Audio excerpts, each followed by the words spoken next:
to Liam's Family TV. Yeah. Today, magluluto tayo ng chipay. Chipay. Ito po ay pagkain sa Taiwan, chicken na pinirito. Yeah. Ang tawag dito ay chipay. Yeah, chipay. You like chipay, Liam? Yeah. Okay, sige, tara na. Ating ingredients sa ating chipay ay chicken. Yan, nilagyan ko na siya ng soy sauce. Ito ang soy sauce natin. Tsaka meron tayong garlic powder, pepper, lemon pepper para sa pagbabad, paprika, at saka meron tayong seasoning salt, oil. Yan, pinaghalo natin yung ating cornstarch at saka yung tapioca starch at saka egg. Yan po.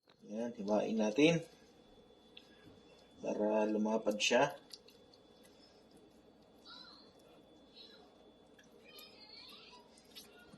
Yan.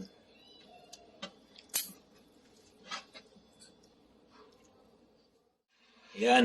Ang maging preciso po natin dito ay malit sa ating binabad na chicken.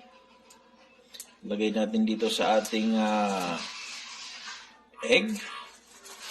At ilagay natin dito sa ating pinaghalong cornstarch at saka tapioca starch. Ipiprito natin dito. And then pagkadating doon, lalagyan na po natin ng ating pinaghalong paprika, pepper, and seasoning salt. Ayan po.